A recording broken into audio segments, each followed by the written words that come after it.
ಗಮನಕ್ಕೆ ತರುವಂಥದ್ದು ಏನಂತಂದ್ರೆ, ಯಾವ ಕರ್ನಾಟಕದ ಪ್ರಜಾಪ್ರಭುತ್ವ ದೇಗುಲ ಅಂತ ಏನು ಕರಿತೀವಿ, ಕರ್ನಾಟಕದ ವಿಧಾನಸಭೆ ವಿಧಾನಮಂಡಲವನ್ನು ನಿನ್ನೆ ನಡೆದಂಥ ಘಟನೆ, ಅಲ್ಲಿ ರಾಜ್ಯಪಾಲರಿಗೆ ಅಡ್ಡಿಪಡಿಸಿರುವಂಥದ್ದು, ಅವ್ರ ಮೇಲೆ ಗುಂಡಾವರ್ತನೆ ತೋರಿರುವಂಥದ್ದು ಈ ಪ್ರಜಾಪ್ರಭುತ್ವ ದೇಗುಲದಲ್ಲಿ ನಡೆದಂಥ ಅತ್ಯಂತ ಕರಾಳ ದಿನ ಅಂತ ಹೇಳಿ ನಾನು ಹೇಳಲಿಕ್ಕೆ ಬಯಸ್ತೇನೆ. ಯಾಕಂತಂದ್ರೆ ಗೌರವಾನ್ವಿತ ರಾಜ್ಯಪಾಲರು ವಿಧಾನಸಭೆಗೆ ಬರುವಾಗ ಮತ್ತು ವಿಧಾನಸಭೆಯಿಂದ ನಿರ್ಗಮಿಸುವಾಗ ರಾಜ್ಯದ ಮುಖ್ಯಮಂತ್ರಿ ಆದಿಯಾಗಿ ಎಲ್ಲರೂ ಅವ್ರನ್ನ ಸ್ವಾಗತ ಮಾಡಿ ಒಳಗೆ ಕರ್ಕೊಂಡು ಹೋಗಬೇಕು ಮತ್ತು ಅಷ್ಟೇ ಗೌರವಪೂರ್ವಕವಾಗಿ ಅವ್ರನ್ನ ವಾಪಸ್ ಕರ್ಕೊಂಡು ಹೋಗುವಂಥದ್ದು ವಾಡಿಕೆ ಅದು. ಈ ಹಿಂದಿನಿಂದ ನಡೆದು ಬಂದಂಥ ಒಂದು ಪರಂಪರೆ. ಇವತ್ತು ಕರ್ನಾಟಕ ಸರ್ಕಾರ ಆ ಪರಂಪರೆಯನ್ನ ಮುರಿದು ಹಾಕಿ ಒಂದು ರೀತಿ ಗೂಂಡಾವರ್ತನೆಯನ್ನ ಕಾಂಗ್ರೆಸ್ಸಿನ ಅನೇಕ ಶಾಸಕರು ತೋರೋದ್ರ ಮುಖಾಂತರ ಕರ್ನಾಟಕ ಕೂಡ ಎಲ್ಲೋ ಒಂದು ಕಡೆ ಪಶ್ಚಿಮ ಬಂಗಾಳದ ರೀತಿಯಲ್ಲಿ ಅಧಿಕಾರವನ್ನ ತನ್ನ ತೋಳ್ಬಲದ ಮುಖಾಂತರನೇ, ತನ್ನ ಗುಂಡಾವರ್ತನೆ ಮುಖಾಂತರನೇ ಇಟ್ಕೊಳ್ಬೇಕನ್ನುವಂಥ ಒಂದು ವಿಚಾರದ ಕಡೆಗೆ ಹೆಜ್ಜೆ ಹಾಕ್ತಾ ಇದೆ ಅಂತ ಹೇಳಿ ನನಗೆ ಅನಿಸ್ತಾ ಇದೆ. ಜವಾಹರ್ ರೋಜ್ಗಾರ್ ಯೋಜನೆ ಅಂತ ಆಯ್ತು. ಇದೇ ಕಾಂಗ್ರೆಸ್ಸಿಗರೇ ಜವಾಹರ್ ರೋಜ್ಗಾರ್ ಯೋಜನೆ ಅಂತ ಇಟ್ಟರು 89ರಲ್ಲಿ. ಆಮೇಲೆ ಇದನ್ನ ಮತ್ತೆ 4 ವರ್ಷಗಳಲ್ಲಿ ಬದಲಾವಣೆ ಮಾಡಿ ಉದ್ಯೋಗ ಭರವಸೆ ಯೋಜನೆ ಅಂತ ಮಾಡಿದರು. ಯಾವಾಗ 93ರಾಗ ಉದ್ಯೋಗ ಭರವಸೆ ಯೋಜನೆ ಅಂತ ಮಾಡಿದರು.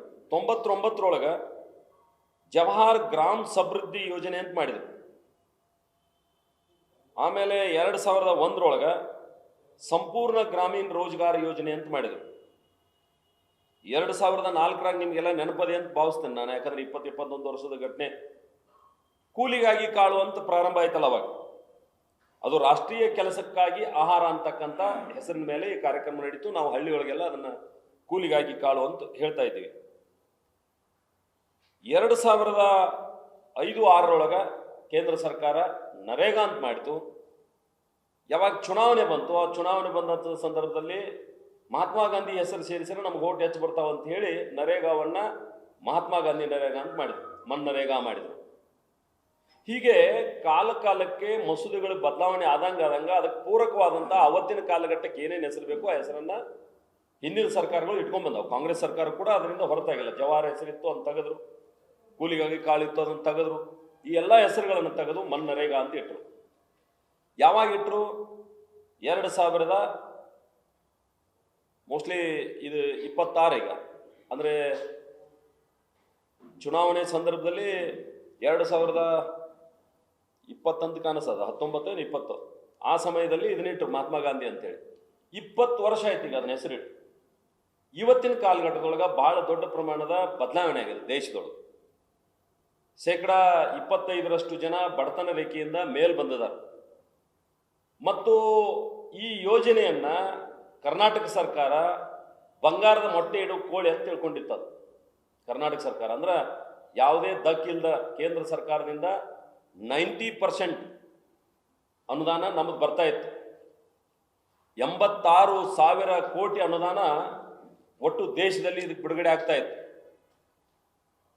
ಇದರ ಬದಲಾವಣೆ ಯಾಕೆ ಮಾಡಬೇಕಾತು ಅನ್ನುವಂಥದ್ದನ್ನು ನಾನು ತಮ್ಮ ಗಮನಕ್ಕೆ ತರಬೇಕಂತಂದ್ರೆ, ಅನೇಕ ಕಡೆ ನೀವೇ ವರದಿ ಮಾಡಿದಿರಿ. ಉದ್ಯೋಗ ಖಾತ್ರಿ ಯೋಜನೆಯಲ್ಲಿ ಸತ್ತು ಹೋದವ್ರ ಹೆಸರು ಸೇರಿಸಿದ್ರು NB ಬರೆಯುವಾಗ. ಯಾರಿಗೆ ಉದ್ಯೋಗ ಇಲ್ಲ ಅವ್ರಿಗೆ ಉದ್ಯೋಗ ಕೊಡಬೇಕು, ಸತ್ತವರಿಗೂ ಕೂಡ ಉದ್ಯೋಗ ಕೊಟ್ಟಿತ್ತು ಸರ್ಕಾರ. ಶಾಲೆಗೆ ಹೋಗೋ ಮಕ್ಕಳಿಗೂ ಉದ್ಯೋಗ ಕೊಟ್ಟಿತ್ತು. MLA MP ಅಂತವ್ರಿಗೂ ಹೆಸರು ಸಹಿತ ಬಂದಿದ್ದು. ಯಾರು ಅಧಿಕಾರಿಗಳದಾರ ಅಧಿಕಾರಿಗಳ ಹೆಸರು ಸಹಿತ ಸೇರಿಸಿದ್ರು. ಈ ರೀತಿ ಸತ್ತವ್ರ ಹೆಸರಲ್ಲೇ, ಸ್ಕೂಲಿಗೆ ಹೋಗುವಂಥ ಮಕ್ಕಳ ಹೆಸರಲ್ಲೇ, ರಾಜಕಾರಣಿಗಳ ಹೆಸರಲ್ಲೇ, ನೌಕರಿ ಇರೋರ ಹೆಸರಲ್ಲೇ, ಕೆಲವು ಜನ ಗ್ರೂಪ್ ಡಿ ಇದ್ದವರು ಸಿಟಿ ಒಳಗೆ ಒಂದು ಎಲ್ಲೋ ಗ್ರೂಪ್ ಡಿ ನೌಕರಿ ಮಾಡ್ತಾರ, ಮತ್ತು ಅಲ್ಲಿ ಹಳ್ಳಿ ಒಳಗೆ ಅವ್ರದ್ದು ಉದ್ಯೋಗ ಖಾತ್ರಿಯಾಗಿ ಹೆಸರು ಅದ. ಈ ರೀತಿ ಮಾಡ್ತಾ ಮಾಡ್ತಾ ಯಾರಿಗೆ ಉದ್ಯೋಗ ಇಲ್ಲ ಅವ್ರಿಗೆ ಉದ್ಯೋಗ ಕೊಡಬೇಕು. ಆದ್ರೆ ಮಷಿನರಿ ಬಳಸಿಕೊಂಡು JCB ಮುಖಾಂತರ ಬೇರೆ ಬೇರೆ ಮಷಿನರಿಗಳನ್ನು ಉಪಯೋಗ ಮಾಡಿಕೊಂಡು ಕಾಮಗಾರಿಯನ್ನು ಮಾಡ್ತಾ ಇರುವಂಥದ್ದು ಅನೇಕ ಕಂಪ್ಲೇಂಟ್ಗಳು ಬಂದು. ಕೆಲವು ಕಡೆ ನಿನ್ನೆ ನಮ್ಮ ಕೇಂದ್ರದ ಸಚಿವರು ಉಲ್ಲೇಖ ಮಾಡಿದ್ದಾರೆ, ನಿನ್ನೆ ತಮ್ಮ ಗಮನಕ್ಕೆ ತರ್ತೀನಿ. ಯಾದಗಿರಿ ಅಂತ ಜಿಲ್ಲೆಯಲ್ಲಿ ಗಂಡಸರಿಗೆ ಸೀರೆ ಉಡಿಸಿ ಹೆಣ್ಮಗಳ ಹೆಸರಿನಾಗ ಉದ್ಯೋಗ ಖಾತ್ರಿ ಅಂತ ತೆಗೆದುಬಿಟ್ರು. ಈ ರೀತಿಯಾದಂಥ ಅವಘಡಗಳು ಅಥವಾ ಈ ರೀತಿಯಾದಂಥ ಹಣದ ದುರುಪಯೋಗ ಏನು ನಡೀತು. ಹೀಗಾಗಿ ನಾವು ಅದನ್ನು ಇವತ್ತು AI ತಂತ್ರಜ್ಞಾನದ ಮೂಲಕ ಬದಲಾವಣೆ ಮಾಡಬೇಕು. 2047 ವಿಕಸಿತ ಭಾರತ ಆಗ್ಬೇಕನ್ನುವಂಥ ಕಲ್ಪನೆಯನ್ನು ಇಟ್ಕೊಂಡು ಹೊರಟಿದ್ದೀವಿ. ಹೀಗಾಗಿ ಅನೇಕ ಬದಲಾವಣೆಗಳನ್ನು ನಾವು ಮಾಡಿದ್ದೀವಿ. ಕಾಂಗ್ರೆಸ್ನವ್ರು ಏನು ಹೇಳ್ತಾ ಇದ್ದಾರೆ, ಇಲ್ಲ ಇದು ಬಡವರಿಗೆ ಹೊಟ್ಟೆ ಮೇಲೆ ಹೊಡೆದಂಥ ಕೆಲಸ ಇದು ಅಂತೇಳಿ. ನಾನು ಕಾಂಗ್ರೆಸ್ ಸ್ನೇಹಿತರಿಗೆ ನಿಮ್ಮ ಮೂಲಕ ಕೇಳಲಿಕ್ಕೆ ಬಯಸ್ತೇನೆ, ನಿಮ್ಮ ಅವಧಿಯೊಳಗೆ ಒಂದು 100 ದಿನ ಮಾತ್ರ ಉದ್ಯೋಗ ಖಾತ್ರಿ ಇತ್ತು, ನಿಮ್ಮದು ಗ್ಯಾರಂಟಿ ಇತ್ತು ನಿಮ್ಮದು ಒಂದು 100 ದಿನ. ನಾವು ಅದನ್ನು 125 ದಿವಸ ಮಾಡಿದ್ದೀವಿ. ಹೆಂಗೆ ನೀವು ಬಡವರಿಗೆ ಹೊಟ್ಟೆ ಮೇಲೆ ಹೊಡೆದ್ರಿ ಅಂತ ಹೇಳ್ತೀರಿ? 100ರಿಂದ 125 ಸೋತೀವಿ. ಆಮೇಲೆ ಇನ್ನೊಂದು, ನಾವೇನು ಗ್ಯಾರಂಟಿ ಕೊಟ್ಟಿವಿ, ನೀವು 2 ತಿಂಗಳು 3 ತಿಂಗಳು ಪೇಮೆಂಟ್ ಆಗ್ತಿರ್ಲಿಲ್ಲ ಪಾಪ ದುಡಿಯೋರು. ನಾವು ಈಗ ಅದನ್ನು 1 ವಾರದೊಳಗೆ ಪೇಮೆಂಟ್ ಮಾಡ್ಬೇಕನ್ನುವಂಥ ಕಾನೂನನ್ನು ನಾವು ಜಾರಿಗೆ ತಂದಿದ್ದೀವಿ. ಯಾರು ಉದ್ಯೋಗಕ್ಕಾಗಿ ಪಂಚಾಯಿತಿಗೆ ಅರ್ಜಿ ಕೊಡ್ತಾರ, ಗ್ರಾಮ ಸಭೆ ವಾರ್ಡ್ ಸಭೆಗಳಲ್ಲಿ ಹೋಗಿ ನನಗೆ ಉದ್ಯೋಗ ಇಲ್ಲ ಕೆಲಸ ಕೊಡ್ಬೇಕಂತ ಕೊಡ್ತಾರ, ಒಂದು ವೇಳೆ ಅವಾಗ ಉದ್ಯೋಗ ಕೊಡದೇ ಹೋದ್ರೂ ಕೂಡ ಅವನಿಗೆ ನಿರುದ್ಯೋಗಿ ಭತ್ಯೆ ಕೊಡ್ಬೇಕನ್ನುವಂಥದ್ದನ್ನು ನಾವು ಇವತ್ತು ಕಾನೂನಿನಲ್ಲಿ ಜಾರಿಗೆ ತಂದಿದ್ದೀವಿ. ಇದು ಹೆಂಗೆ ಬಡವರಿಗೆ ಅನ್ಯಾಯ ಆಗ್ತದ? ಮತ್ತು ನೀವು ಇನ್ನೊಂದು ದೊಡ್ಡ ಆರೋಪ ಏನು ಮಾಡ್ತೀರಿ, ಮಹಾತ್ಮ ಗಾಂಧಿ ಹೆಸರು ಬದಲಾವಣೆ ಮಾಡಿದ್ರು ಭಾಳ ದೊಡ್ಡ ದುರಂತ ಅಂತೇಳಿ ನೀವು ಆರೋಪ ಮಾಡ್ತೀರಿ. ನಿಮಗೆ ನಾಚಿಕೆ ಆಗಬೇಕು. ಸ್ವಾತಂತ್ರ್ಯ ಸಿಕ್ಕ ನಂತರ ಸುಮಾರು 500-600 ಸಂಸ್ಥೆಗಳಿಗೆ ನಕಲಿ ಗಾಂಧಿ ಪರಿವಾರದ ಹೆಸರು ಇಟ್ಕೊಂಡಿದ್ದೀರಿ ನೀವು. ನಾನು ಇಲ್ಲೇ ಉದಾಹರಣೆ ಹೇಳ್ಬೇಕಂದ್ರೆ, ನಿಮ್ಮ ಅಂತಾರಾಷ್ಟ್ರೀಯ ಇಂದಿರಾ ಗಾಂಧಿ ವಿಮಾನ ನಿಲ್ದಾಣ ನೀವೇನು ಹೆಸರಿಟ್ರಿ? ಇಂದಿರಾ ಗಾಂಧಿ ಅಂತಾರಾಷ್ಟ್ರೀಯ ವಿಮಾನ ನಿಲ್ದಾಣದ ಹೆಸರಿಟ್ರಿ. ರಾಜೀವ್ ಗಾಂಧಿ ವಸತಿ ನಿಗಮ ಅಂತ ಇಟ್ರಿ. ಜವಾಹರ್ಲಾಲ್ ನೆಹರು ಮೆಡಿಕಲ್ ಕಾಲೇಜ್ ಹಿಂಗೆ ಕೇಳ್ಕೊತ ಹೋದ್ರೆ 100 ಹೆಸರುಗಳನ್ನು ಅವ್ರು ಇಟ್ಟಿದ್ದಾರೆ. 11 ಪೇಜ್ ಮಾಹಿತಿ ಸಿಗ್ತದೆ ನಮ್ಗೆ. 11 ಪೇಜ್ ನಿಮ್ಗೆ ಎಲ್ಲ ದಾಖಲೆಗಳು ಸಹಿತ ತಂದೆ ನಾನು, ಯಾವ್ಯಾವ ಸಂಸ್ಥೆಗೆ ನಕಲಿ ಗಾಂಧಿ ಪರಿವಾರದ ಹೆಸರಿಟ್ರಿ ಅಂತೇಳಿ. ಹಾಳಾಗೋಗ್ಲಿ. ಇವತ್ತು ಕರ್ನಾಟಕದಾಗ ನೀವೇನು ಹೋರಾಟ ಮಾಡ್ತಾ ಇದ್ದೀರಲ್ಲ, ಸನ್ಮಾನ್ಯ ಸಿದ್ದರಾಮಯ್ಯನವರು ಮತ್ತು ಅವ್ರ ತಂಡ, ಅವ್ರಿಗೆ ಕೇಳಲಿಕ್ಕೆ ಬಯಸ್ತೇನೆ, ಕರ್ನಾಟಕದಲ್ಲಿ ನೀವು ಬಡವರಿಗೆ ಕಡಿಮೆ ದರದಲ್ಲಿ ಆಹಾರ ಕೊಡ್ಬೇಕಂತೇಳಿ ಕ್ಯಾಂಟೀನ್ ಪ್ರಾರಂಭ ಮಾಡಿದ್ರೆ ಅದಕ್ಕೇನು ಹೆಸರಿಟ್ರಿ? ಇಂದಿರಾ ಕ್ಯಾಂಟೀನ್ ಅಂತ ಹೆಸರಿಟ್ರಿ. ನಿಮ್ಗೆ ನಾಚಿಕೆ ಆಗಲಿಲ್ಲ? ನೀವು ಮಹಾತ್ಮ ಗಾಂಧಿ ಹೆಸರಿನ ಮೇಲೆ ಈ ಚುನಾವಣೆ ಗೆದ್ದಿದ್ರಿ, ನೀವು ಮಹಾತ್ಮ ಗಾಂಧಿ ಹೆಸರು ಇಡಬೇಕಾಗಿತ್ತು. ಅವ್ರ ಮೇಲೆ ಅಭಿಮಾನ ಇದ್ದವರು. ನೀವು ಇತ್ತೀಚೆಗೆ ಅನ್ನಭಾಗ್ಯ ಯೋಜನೆ ಜಾರಿಗೆ ತಂದ್ರಿ, ನಿಮ್ಗೆ ಅಕ್ಕಿ ಕೊಡಕ್ಕೆ ಆಗ್ತಾ ಇಲ್ಲ, ಅದನ್ನ ಇಂದಿರಾ ಕಿಟ್ ಮಾಡ್ತೀವಿ ಅಂತ ಹೊಂಟಿದ್ದೀರಿ. ಯಾದಕ್ಕೆ ಮಹಾತ್ಮ ಗಾಂಧಿ ಹೆಸರು ಇಡಲಿಲ್ಲ ನೀವು? ಇಂದಿರಾ ಕಿಟ್ ಯಾಕೆ ಇಡ್ತಾ ಇದ್ರಿ? ನಿಮಗೊಂದು ರೂಲ್ಸು, ನಮಗೊಂದು ರೂಲ್ಸ. ನಾವು 2047ಕ್ಕೆ ಈ ದೇಶ ವಿಕಸಿತ ಆಗ್ಬೇಕನ್ನುವಂಥ ಕಲ್ಪನೆಯನ್ನು ಇಟ್ಟುಕೊಂಡು Viksit Bharat, guarantee for Rozgar, Ajeevika mission Grameen ಅಂತಕ್ಕಂಥದ್ದನ್ನ ಇಟ್ಟಾಗ ಸಹಜವಾಗಿ ಅದರ ಒಂದೊಂದು ಹೆಸರು ತಗೊಂಡು ಅದು ನಿಕ್ನೇಮ್ VBG ರಾಮ್ಜಿ ಅಂತ ಬಂತು. ರಾಮ ಅಂದ ತಕ್ಷಣ ಇವ್ರಿಗೆ ಬೆಂಕಿ ಹತ್ಬಿಡಿ. ಬಹುಶಃ ಮಹಾತ್ಮ ಗಾಂಧಿ ಇದ್ದಿದ್ರು ಕೂಡ ರಾಮನ ಹೆಸರಿಗೆ ಸ್ವಾಗತ ಮಾಡ್ತಿದ್ರು ಅವ್ರು. ಯಾಕಂದ್ರೆ ಅವ್ರು ರಘುಪತಿ ರಾಘವ ರಾಜಾರಾಮ್ ಅಂತ ಹಾಡಿದವರು. ಮಹಾತ್ಮ ಗಾಂಧಿ ನಿಮ್ಮ ಕಾಂಗ್ರೆಸ್ ಅನ್ನ ವಿಸರ್ಜನೆ ಮಾಡಂತ ಹೇಳಿದ್ರಿ, ನೀವು ಮಾಡಲಿಲ್ಲ. ನಾವು ಆ ರಾಮನ ಆದರ್ಶವನ್ನು ಇಟ್ಕೊಂಡು ಹೊಂಟಿದ್ದೀವಿ. ನಾವು ರಾಮನ ಹೆಸರು ಇಡಬೇಕಂತೂ ಇಟ್ಟಿಲ್ಲ. Viksit Bharat, guarantee for Rozgar and Ajeevika mission Grameen, ಇದು ಸಹಜವಾಗಿ ಇಟ್ಟಾಗ ಇದರ ನಿಕ್ನೇಮು VBG ರಾಮ್ಜಿ ಅಂತ ಬಂತು. ಹೀಗಾಗಿ ಇವರು ಅದನ್ನ ವಿರೋಧ ಮಾಡ್ತಾರೆ, ಹೆಸರಿಗೆ ವಿರೋಧ ಮಾಡ್ತಾ ಇದ್ದಾರೆ. ಇನ್ನೊಂದು ನಾನು ಅವ್ರನ್ನ ಕೇಳಲಿಕ್ಕೆ ಬಯಸ್ತೇನೆ, ನಿಮ್ಮ ಅವಧಿಯಲ್ಲಿ, ಮನಮೋಹನ್ ಸಿಂಗ್ ಇದ್ದಂಥ ಅವಧಿಯಲ್ಲಿ 2014ರವರೆಗೆ ನೀವು ಉದ್ಯೋಗ ಖಾತ್ರಿ ಯೋಜನೆಗೆ ಕೊಟ್ಟಂತ ಹಣ ಕೇವಲ 86,000 ಕೋಟಿ ರೂಪಾಯಿ. ಇವತ್ತು ನಾವು ಉದ್ಯೋಗ ಖಾತ್ರಿಗೆ 1,53,000ಕ್ಕಿಂತ ಹೆಚ್ಚು ಕೋಟಿ ರೂಪಾಯಿಗಳನ್ನು ಇವತ್ತು ನಾವು ಉದ್ಯೋಗ ಖಾತ್ರಿಗೆ ಕೊಡ್ತಾ ಇದ್ದೀವಿ. ಯಾರು ಹೆಚ್ಚು ಕೊಟ್ಟರು? ನೀವ್ಯಾಕೆ ಕೊಡೋಕ್ಕಾಗಲಿಲ್ಲ? ಆಮೇಲೆ ನಮ್ಮ ಅವಧಿಯಲ್ಲಿ ನೀವು 1.53 ಕೋಟಿ ಏನು ಉದ್ಯೋಗ ಕೊಟ್ಟಿದ್ರಿ ಅವತ್ತಿನ ದಿನದೊಳಗೆ. ನಾವು 8 ಕೋಟಿಗಿಂತ ಹೆಚ್ಚು ಉದ್ಯೋಗವನ್ನು ಈಗಾಗಲೇ ಕೊಟ್ಟಿದ್ವಿ. 8-9 ಕೋಟಿ ತನಕ ಉದ್ಯೋಗ ಕೊಟ್ಟಿದ್ದೀವಿ, ಈಗಾಗಲೇ ಉದ್ಯೋಗ ಸೃಷ್ಟಿ ಮಾಡಿದ್ವಿ ನಮ್ಮ ಅವಧಿಯೊಳಗೆ. ನಿಮ್ಗೆ ಯಾಕಾಗಲಿಲ್ಲ? ಇಷ್ಟಾದಮೇಲೆ ನಾವು ಇದನ್ನು ಸುಧಾರಣೆ ತರುವಂಥ ನಿಟ್ಟಿನೊಳಗೆ ಯಾವಾಗ CAG ವರದಿ ಕೊಡ್ತದಲ್ಲ, ಆಡಿಟ್ ಆಗ್ತದೆ ಯಾವುದೇ ಇಲಾಖೆ ಕೆಲಸ ಆದಾಗ, ಆ ಆಡಿಟ್ನಲ್ಲಿ ಕರ್ನಾಟಕ ಇಡೀ ದೇಶದೊಳಗೆ ನಂಬರ್ 3 ಸ್ಥಾನದೊಳಗದ. ಎಲ್ಲಿ? ಅವ್ಯವಹಾರ ಆಗಿದ್ರೊಳಗೆ 669 ಕೋಟಿ ರೂಪಾಯಿ ಅವ್ಯವಹಾರ ಆಗ್ಯದ CAG ವರದಿ ಪ್ರಕಾರ. 380 ಜನರ ಮೇಲೆ ಆಕ್ಷನ್ ಆಗ್ಬೇಕಂತ ಹೇಳಿದಾರೆ, ಆ ದುಡ್ಡು ವಾಪಸ್ ಬರ್ಬೇಕಂತ ಹೇಳಿದಾರೆ. ನೀವು ಒಂದು ಸಮರ್ಥ ಸರ್ಕಾರ ಆಗಿದ್ರೆ ನೀವು ಇದನ್ನು ನಿಲ್ಲಿಸಬೇಕಾಗಿತ್ತು. ನಿಮ್ಮ ಅವಧಿಯೊಳಗೆ ಆದಂಥದ್ದನ್ನು ನಿಲ್ಲಿಸಲಿಲ್ಲ. ಹೀಗಾಗಿ ನಾವು ಇದು ಬಂಗಾರದ ಮೊಟ್ಟೆ ಇಡುವಂಥ ಕೋಳಿ ಅಲ್ಲ, ಇದು ಗ್ರಾಮೀಣ ಜನರ ಬಡವರಿಗೆ ಯಾರಿಗೆ ಉದ್ಯೋಗ ಇಲ್ಲ ಅವ್ರಿಗೆ ಉದ್ಯೋಗ ಕೊಟ್ಟು ಆರ್ಥಿಕವಾಗಿ ಅವ್ರನ್ನ ಮೇಲೆತ್ತಬೇಕು, ಅವ್ರ ಹೊಟ್ಟೆ ಹಸುವಿನಿಂದ ಇರಬಾರ್ದು ಅನ್ನುವಂಥ ಕಾರಣದಿಂದ ಈ ಉದ್ಯೋಗವನ್ನು ಸೃಷ್ಟಿ ಮಾಡಲಿಕ್ಕೆ ಈ ಉದ್ಯೋಗ ಖಾತ್ರಿ ಯೋಜನೆ ತಂದಿದ್ದೀವಿ. ಇದನ್ನ ಬಿಗಿ ಮಾಡ್ತಾ ಇದ್ದೀವಿ. ಹೀಗಾಗಿ ಅವರಿಗೆ ಎಲ್ಲೋ ಒಂದು ಕಡೆ ಅಳುಕದ. ಯಾಕೆ ಅಳುಕದ ಅಂದ್ರೆ ಇರುವಂಥ ದುಡ್ಡನ್ನೆಲ್ಲ ಕಳ್ಕೊಂಡು ಇವತ್ತು ಕರ್ನಾಟಕ ಆರ್ಥಿಕ ದಿವಾಳಿ ಎದ್ದೋಗಿದೆ. ಕೇಂದ್ರದ ಅನೇಕ ಯೋಜನೆಗಳಿಂದನೇ ಇವತ್ತು ಬದುಕಿದಾರ ಅವರು. ನಾನು ಇನ್ನೊಂದು ಯೋಜನೆ ನಿಮ್ಗೆ ಗಮನಕ್ಕೆ ತರ್ತೀನಿ. ಯಾಕಂತಂದ್ರೆ ನಾವು ಯಾವ ಗ್ರಾಮೀಣ ಪ್ರದೇಶಗಳಿಗೆ ಕುಡಿಯೋ ನೀರಿನ ಜಲ್ ಜೀವನ್ ಮಿಷನ್ ಸಾವಿರಾರು ಕೋಟಿ ರೂಪಾಯಿ ಬಂದದ, ಅಲ್ಲಲ್ಲೇ ಹಡ್ಡೆ ಹಂಗ ಬಿಟ್ಬಿಟ್ಟದ. ಅಲ್ಲಿಯೂ ಕೂಡ ಕಳಪೆ ಕಾಮಗಾರಿ, ಅಲ್ಲಿ ಕೂಡ ಹಣ ಹೊಡೆಯುವಂಥ ಯೋಜನೆ. ಈ ರೀತಿ ಕೇಂದ್ರ ಸರ್ಕಾರದ ಯೋಜನೆಗಳ ದುರುಪಯೋಗವನ್ನು ತಡೆಯುವಂಥ ದೃಷ್ಟಿಯಿಂದ ಈ ಕಾನೂನನ್ನು ನಾವು ಜಾರಿಗೆ ತಂದೀವಿ. ಅದನ್ನ ವಿಧಾನಸಭೆಯಲ್ಲಿ ಚರ್ಚೆ ಮಾಡೋದ್ರ ಮೂಲಕ ಒಕ್ಕೂಟ ವ್ಯವಸ್ಥೆಗೆ ಸೆಡ್ ಹೊಡಿತಕ್ಕಂಥ, ಕೇಂದ್ರ ಸರ್ಕಾರಕ್ಕೆ ಸೆಡ್ ಹೊಡಿತಕ್ಕಂಥ, ಸಂಘರ್ಷ ಮಾಡ್ತಕ್ಕಂಥ ಕೆಲಸ ಇವತ್ತು ಕರ್ನಾಟಕ ಸರ್ಕಾರ ಏನ್ ಮಾಡ್ತಾ ಇದೆ, ಇದು ಅಕ್ಷಮ್ಯ ಅಪರಾಧ. ಇದನ್ನ ಮಾಡಬಾರ್ದು.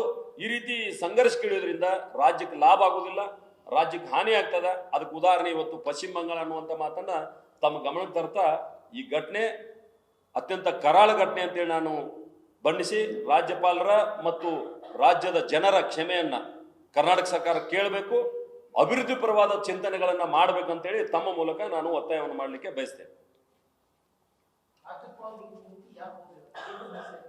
ಅದೇ ಹೇಳಿದಲ್ಲ ನಿಮ್ಗೆ, ಒಕ್ಕೂಟ ವ್ಯವಸ್ಥೆಗೆ ಸಂಘರ್ಷಕ್ಕೆ ಕೇಂದ್ರದ ವಿರುದ್ಧ ಈ ಯೋಜನೆಗಳ ಬಗ್ಗೆ ಏನೇನು ಅವ್ರು ಹೇಳಬೇಕಾಗಿತ್ತು ಅದನ್ನು ರಾಜ್ಯಪಾಲರ ಮೂಲಕ ಹೇಳಿಸ್ಬೇಕಂತ ಹೊರಟಿದ್ರು. ಅದು ಸಂವಿಧಾನ ವಿರೋಧಿ ಆಗ್ತದ. ಹೀಗಾಗಿ ರಾಜ್ಯಪಾಲರು ಭಾಷಣವನ್ನು ಓದಲಿಲ್ಲ. ಅವರೇ ಹೇಳಿದ್ದಾರೆ 11 ಪೇಜ್ಗಳಲ್ಲಿ ನೀವು ಇದನ್ನು ಉಲ್ಲೇಖ ಮಾಡಿದ್ರಿ, ಇದನ್ನ ತಿದ್ದುಪಡಿ ಮಾಡ್ಕೊಂಬರಿ ಅಂತೇಳಿ. ರಾಜ್ಯಪಾಲರು ಸರ್ಕಾರದ ಯೋಜನೆಗಳ ಬಗ್ಗೆ ಹೇಳ್ಬೇಕಾಗ್ತದ.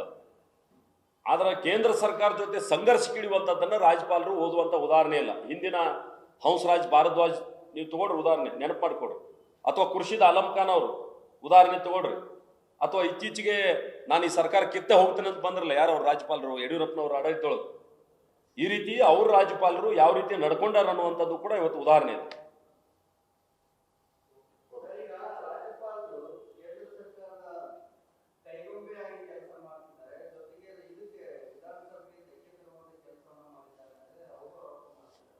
ನಾನು ಅದನ್ನೇ ಹೇಳ್ತಿಲ್ಲ, ರಾಜ್ಯಪಾಲರು ಒಕ್ಕೂಟ ವ್ಯವಸ್ಥೆಯಲ್ಲಿ ಸಂವಿಧಾನಾತ್ಮಕ ಹುದ್ದೆ, ಈ ಹುದ್ದೆಯ ಘನತೆ ಗೌರವ ಯಾವ ರೀತಿ ಇರಬೇಕು ಅದನ್ನು ಕಾಪಾಡ್ಕೊಂಡು ಹೋಗಿದಾರ. ಕಾಂಗ್ರೆಸ್ಸಿಗರು ಹತಾಶೆ ಆಗಿದ್ದಾರೆ. ಇವತ್ತು ಸರ್ಕಾರ ನಡ್ಸಕ್ ಆಗ್ತಾ ಇಲ್ಲ.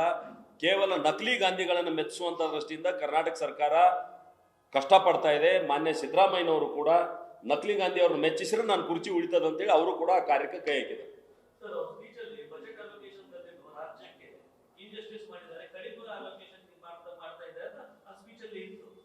ಇಲ್ಲ ನೋಡ್ರಿ, ಅದ್ರ ಬಗ್ಗೆ ಚರ್ಚೆ ಮಾಡಲಲ್ಲ ನೀವು. ಅದ್ರ ಬಗ್ಗೆ ನಮ್ಮ ಟ್ಯಾಕ್ಸ್ ಎಷ್ಟು ಹೋಗ್ತಾ ಇದೆ, ಅಲೋಕೇಶನ್ ಹಿಂದೆ ಎಷ್ಟಿತ್ತು, ನಿಮ್ಮ ಅವಧಿಯಲ್ಲಿ ಎಷ್ಟಿತ್ತು, ಇವತ್ತು ನಮ್ಮ ಅವಧಿಯೊಳಗೆ ಎಷ್ಟದ ಚರ್ಚೆ ಮಾಡಲಿ ವಿಧಾನಮಂಡಲದ. ಅದರ ಚರ್ಚೆ ಮಾಡೋದನ್ನು ಬಿಟ್ಟು ನೀವು ರಾಜ್ಯಪಾಲರನ್ನ ಅಡ್ಡಗಟ್ಟಿ ಅದಕ್ಕೆ ಅವಮಾನ ಮಾಡುವಂಥದ್ದು, ಈ ಪರಂಪರೆಯನ್ನ ನೀವೇನು ತೊಡೆದಾಕೊಂಡಿದಿರಲ್ಲ. ಕರ್ನಾಟಕ ಶಾಂತಿ ಸೌಹಾರ್ದತೆಗೆ ಹೆಸರಾದಂಥ ರಾಜ್ಯ. ಇವತ್ತು ನೀವು ವೆಸ್ಟ್ ಬೆಂಗಾಲ್ ಮಾದರಿ ಒಳಗೆ ನೀವೇ ಇದನ್ನ ಪರಿಪಾಠ ಹಾಕೊಂಡ್ಬಿಟ್ರೆ ಮುಂದಿನವ್ರು ಅದನ್ನ ಮಾಡ್ತಾರ. ಬಟ್ಟೆ ಹರ್ಕೊಂಡಿರ್ಬೇಕು ಅವ್ರು ನನ್ನ ಲೆಕ್ಕ. ಯಾಕಂದ್ರೆ ರಾಜ್ಯಪಾಲರಿಗೆ ಅಡ್ಡಗಟ್ಟಕ್ಕೆ ಅವ್ರಿಗೇನು ಹಾಕದ. ರಾಜ್ಯಪಾಲರು ಗೌರವಯುತವಾಗಿ ಬೀಳ್ಕೊಡ್ಬೇಕಾದಂತ ಹರಿಪ್ರಸಾದ್ ಮ್ಯಾನ್ ಹ್ಯಾಂಡಲ್ ಮಾಡ್ಲಿಕ್ಕೆ ಕೊಟ್ಟಿದ್ದಾರೆ. ಅದಕ್ಕೆ ಅದು ಕರ್ನಾಟಕ ಜನ ಏನು ಚೀವ್ತು ಅಂತಾರಂತ ಹೇಳಿ ಅದೊಂದು ಕ್ರಿಯೇಟ್ ಮಾಡ್ಕೊಂಡ್ರ ಅಂತ ನನಗೆ ಅನಿಸ್ತದೆ.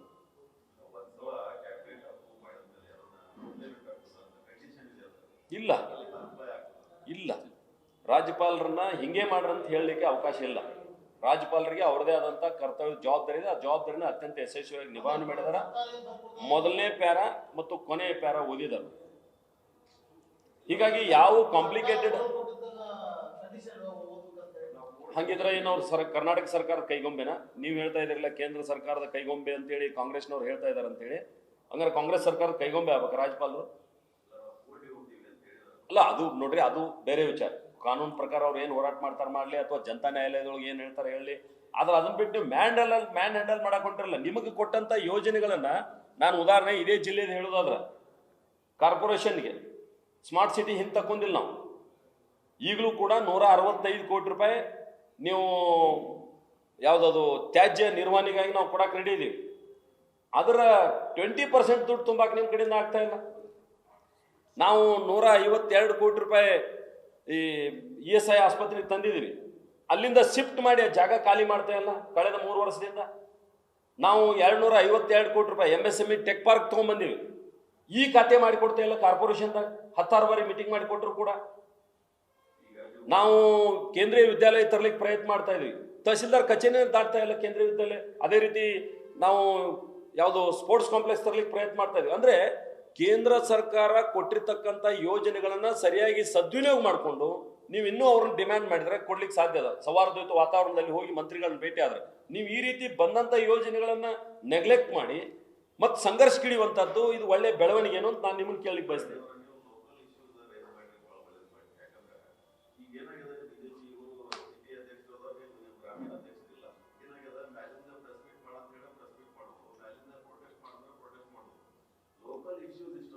ಅಲ್ಲ ನಾನು ಪ್ರತಿ ಸಲ ಲೋಕಲ್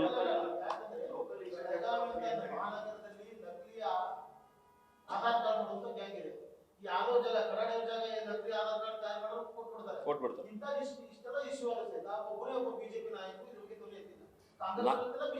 ಇಲ್ಲ, ನಾನು ಪ್ರತಿ ಸಲ ಮಾತಾಡುವಾಗ ಜಿಲ್ಲಾಡಳಿತ ಆಯ್ತು ಅಥವಾ ಜಿಲ್ಲಾ ಉಸ್ತುವಾರಿ ಮಂತ್ರಿಗಳಾಯ್ತು ಅಥವಾ ಕರ್ನಾಟಕ ಸರ್ಕಾರ ಆಯ್ತು ಏನೇನು ತಪ್ಪು ಮಾಡಿದ ನೇರವಾಗಿ ಆರೋಪ ಮಾಡುವಂತದ್ದು ಮಾಡಿದೀನಿ. ಆದ್ರೆ ನನ್ನ ವಿನಂತಿ, ನಾವೇನು ಅದನ್ನ ಹೇಳ್ತೀವಿ ಅದಕ್ಕೊಂದು ಸ್ವಲ್ಪ ಸ್ಕೋಪ್ ಕೊಡ್ರ ನನ್ನ ವಿನಂತಿ ಅದು. ಯಾಕಂತಂದ್ರೆ ಇದು ವೈಯಕ್ತಿಕ ನಂದಲ್ಲ, ಸಾರ್ವಜನಿಕರ ಹಣ ಪೋಲಾಗಿ ಹೊಂಟದ, ಸಾರ್ವಜನಿಕರಿಗೆ ಇದರಿಂದ ನುಕ್ಸಾನ ಆಗ್ತದ. ಅದರಿಂದ ನಿಮ್ ಗಮನಕ್ಕೆ ತರುವಂತ ಪ್ರಯತ್ನ ನಾ ಮಾಡ್ತೇನೆ. ಅಲ್ಲ ಲೋಕಾಯುಕ್ತದವ್ರು ಬಂದ್ರು, ಅಲ್ಲಲ್ಲ ನಾನು ಸ್ವತಃ ಲೋಕಾಯುಕ್ತದವ್ರಿಗೆ ಹೋಗಿ ಭೇಟಿಯಾಗಿದ್ದೇನೆ. ಪಾಟೀಲ್ ಸಾಹೇಬ್ರಿಗೆ ಹೋಗಿ ಭೇಟಿಯಾಗಿ ಈ ತರ ಏನ್ ನಡೆದದ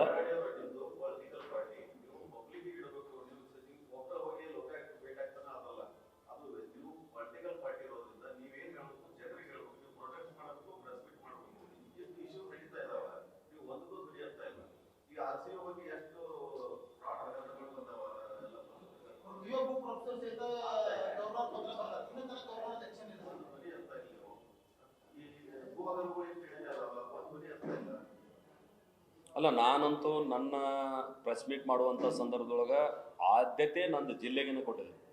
ಇವತ್ತು ನಿನ್ನೆ ಆ ಘಟನೆ ನಡೆದಿದೆ ಅನ್ನೋ ಕಾರಣಕ್ಕೆ ನಾನು ರಾಜ್ಯದ ಹೇಳಿದ್ದೀನಿ. ಅದ್ರ ಜೊತೆಗೆ ಈ ಪ್ರಕರಣಗಳು ಕೂಡ ನಾನು ನಿಮ್ಮ ಗಮನಕ್ಕೆ ತರಲಿಕ್ಕೆ ಬಯಸ್ತೇನೆ.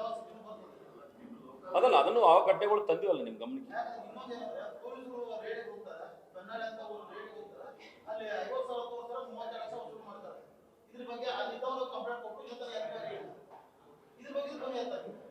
ಅಲ್ಲ ಪೊಲೀಸ್ ನೋ ಅಡ್ಜಸ್ಟ್ಮೆಂಟ್ ನಮ್ಮ ಪಾರ್ಟಿ ನಮ್ಮ ಐಡಿಯಾಲಜಿ ಮೇಲೆ ನಾವು ಹೊಂಟಿದೀವಿ. ಎಲ್ಲೋ ಒಂದ್ ಕಡೆ ಕೊರತೆ ಆಗ್ಯದ, ಅದನ್ನ ಸರಿಪಡಿಸುವಂತ ಕೆಲಸ ಮಾಡ್ತೀವಿ. ನಾನಂತೂ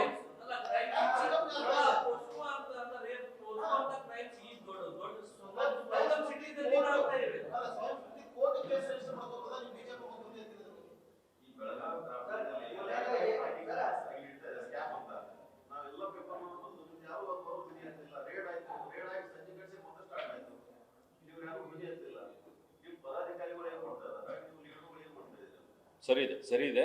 ಜನರ ಪರವಾಗಿ ಧ್ವನಿ ಎತ್ತಕ್ಕಂಥದ್ದು ಒಂದು ಪೊಲಿಟಿಕಲ್ ಪಾರ್ಟಿ ಜವಾಬ್ದಾರಿ ಅದ. ನಾನು ಕೂಡ ಒಬ್ಬ ಸಂಸದ. ಇಲ್ಲ ಫೇಲ್ಯೂರ್ ಇಲ್ಲ, ನಮ್ಮ ಹಂತದೊಳಗೆ ನಾವು ಏನು ಎತ್ತಬೇಕು ಎತ್ತಿದ್ದೀವಿ. ಎಲ್ಲೇ ಒಂದ್ ಕಡೆ ಸಂಘಟಿತವಾಗಿ ಅದು ಕೊರತೆ ಅದ, ಅದನ್ನ ಸರಿ ಮಾಡುವಂತ ಕೆಲಸ ನಾವು ಮಾಡ್ತೀವಿ.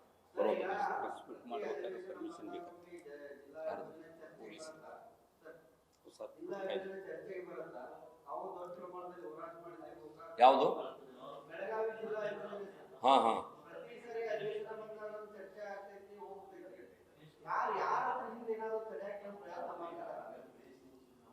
ನೋಡ್ರಿ, ನಿಶ್ಚಿತವಾಗಿಯೂ ಬೆಳಗಾವಿ ಜಿಲ್ಲೆ, ಒಂದೇ ನಿಮಿಷ ರಾಜನ್, ಬೆಳಗಾವಿ ಜಿಲ್ಲೆ ಎಷ್ಟು ದೊಡ್ಡ ಜಿಲ್ಲೆ ಅಂತಂದ್ರೆ ಸುಮಾರು 50 ಲಕ್ಷಕ್ಕಿಂತ ಹೆಚ್ಚು ಜನಸಂಖ್ಯೆ ಹೊಂದಿದಂತ ಮತ್ತು 18 ವಿಧಾನಸಭಾ ಕ್ಷೇತ್ರ ಹೊಂದಿದಂತ, 15 ತಾಲೂಕುಗಳನ್ನು ಹೊಂದಿದಂತ, 3 AC ಕಚೇರಿಗಳನ್ನು ಹೊಂದಿದಂತ, 6 RTO ಕಚೇರಿಗಳನ್ನು ಹೊಂದಿದಂತ ಬಹಳ ದೊಡ್ಡ ಜಿಲ್ಲೆ.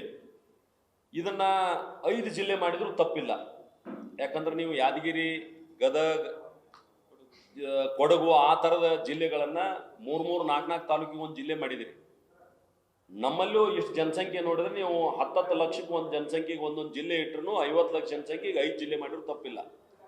ಆದ್ರೆ ಅದನ್ನೇ ಒಂದು ಕಾರಣ ಇಟ್ಕೊಂಡು, ಇನ್ನೊಬ್ರು ಯಾರು ಕೇಳ್ತಾ ಇದ್ದಾರೆ ಅನ್ನುವಂಥ ಕಾರಣ ಇಟ್ಕೊಂಡು ಜಿಲ್ಲೆಯನ್ನ, ನೂತನ ಜಿಲ್ಲೆ ರಚನೆಯನ್ನ ಹಿಂದಿಟ್ಟಿರುವಂಥದ್ದು ಈ ಜಿಲ್ಲೆಯ ಅಭಿವೃದ್ಧಿ ದೃಷ್ಟಿಯಿಂದ ಅತ್ಯಂತ ಕೆಟ್ಟ ಪರಿಣಾಮ ಬೀರ್ತದಂತ ನಾನು ಹೇಳಲಿಕ್ಕೆ ಬಯಸ್ತೇನೆ. ಇದು ಒಂದು. ಎರಡನೇದ್ದು, ಯಾವ ಸರ್ಕಾರ ನೇಮಕ ಮಾಡಿದಂತ ವರದಿಗಳು ಕೊಟ್ಟಿದ್ದು ವರದಿಯ ಆಧಾರವನ್ನ ನೀವು ಮೂಲಿಗೆ ತಳ್ಳಿದ್ರಿ, ಅದನ್ನ ಕಸದೊಟ್ಟಿಗೆ ಹಾಕಿದ್ರಿ. ಯಾಕೆ ಹಂಗಾರ ನೀವು ವರದಿ ಕೇಳಿದ್ರಿ? ಆಯೋಗಗಳು ನೇಮಕ ಮಾಡಿದ್ರಿ, ಆ ಆಯೋಗಗಳು ಕೊಟ್ಟಂತ ವರದಿಗೆ ಏನ್ ಬೆಲೆ ಇದೆ ಇವತ್ತು? ನೀವು ಸರ್ಕಾರ ನೇಮಕ ಮಾಡಿದಂತ ಆಯೋಗಗಳು ಕೊಟ್ಟಂತ ವರದಿಗೂ ಬೆಲೆ ಇಲ್ಲ. ಹೋಗ್ಲಿ ರಾಜಕೀಯ ಒತ್ತಡಕ್ಕಾದ್ರೂ ಮಾಡ್ತೀರಿ ಅಂತಂದ್ರ ಬೇರೆ ಜಿಲ್ಲೆಗಳಾಗಿದ್ದಾವೆ ಈಗಾಗಲೇ, ಸಣ್ಣ ಜಿಲ್ಲೆಗಳು. ನಮ್ಮನ್ನು ಒಂದು 5 ಜಿಲ್ಲೆ ಮಾಡ್ರಿ, ಏನ್ ತಪ್ಪಿಲ್ಲ. ಆದ್ರೆ ಅದನ್ನ ನೆವ ಇಟ್ಕೊಂಡು ಜಿಲ್ಲೆಯನ್ನ ನೂತನ ಜಿಲ್ಲೆ ರಚನೆ ಮಾಡೋದಕ್ಕೆ ಹಿಂದೇಟು ಏನಾಗ್ತಾ ಇದಾರೆ, ಇದ್ರ ಹಿಂದೆ ಅಖಂಡ ಜಿಲ್ಲೆಯನ್ನ ಆಳ್ಬೇಕನ್ನುವಂಥವ್ರದ್ದೇನೋ ಹುನ್ನಾರಿದೆ ಅಂತ ನನಗೆ ಅನಿಸ್ತದ. ಒಂದೇ ಒಂದ್ಸಲ CM ಅವರು ಜಿಲ್ಲೆಯ ಜನಪ್ರತಿನಿಧಿಗಳನ್ನ ವಿಶ್ವಾಸ ತಗೊಂತ ಕೆಲಸ ಮಾಡಿಲ್ಲ. ಬರೀ CM ಅಷ್ಟೇ ಅಲ್ಲ, ಇಲ್ಲಿಯ ಜಿಲ್ಲೆಯ ಉಸ್ತುವಾರಿ ಮಂತ್ರಿ, ಇನ್ನೊಬ್ರು ಮಂತ್ರಿ ಅದಾರ, ಇಬ್ರು ಮಂತ್ರಿಗಳು ಕೂಡಿ ಈ ರೀತಿ ಜಿಲ್ಲೆಗೆ ಬೇಡಿಕೆ ಅದ, ಇದ್ರ ಒಟ್ಟೆ ವ್ಯವಸ್ಥೆ ಅಂದ್ರೆ ಚರ್ಚೆ ಆಗ್ತಾ ಇಲ್ಲ, ನೀವು ಬರ್ರಿ ಚರ್ಚೆ ಮಾಡೋಣ, ನಿಮ್ ಸಲಹೆ ಇದೇನು ಅಂತೇಳಿ ಕೇಳುವಂತ ಒಂದು ವ್ಯವಸ್ಥೆಯನ್ನು ಅವ್ರು ಮಾಡಿಲ್ಲ. ಹೀಗಾಗಿ ಈ ವಿಷಯದಲ್ಲಿ ಜಿಲ್ಲೆಯ ಮುಖಂಡರು ತಮ್ಮ ಇದನ್ನ ಕಳ್ಕೊಂಡಿದ್ದಾರೆ, ಏನೋ ಆ ಹಿಡಿತವನ್ನ ಎಲ್ಲೋ ಕಳ್ಕೊಂಡಿದ್ದಾರೆ ಅಂತ ಅನಿಸ್ತದ. ಹೀಗಾಗಿ ಮುಖ್ಯಮಂತ್ರಿಗಳಾದ್ರೂ ಮಧ್ಯಸ್ಥಿಕೆ ವಹಿಸಬೇಕಾಗಿತ್ತು. ಅವರು ಕೂಡ ಇದ್ರ ಜಿಲ್ಲೆ ಬಗ್ಗೆ ನಿರ್ಲಕ್ಷ್ಯ ವಹಿಸಿದಾರ. ಬಹುಶಃ ಇದೊಂದು ಜನಾಂದೋಲನ ಆದಾಗ ಇವ್ರು ಎಚ್ಚರ ಆಗುತ್ತೆ ಅಂತ ನನಗೆ ಅನಿಸ್ತದೆ.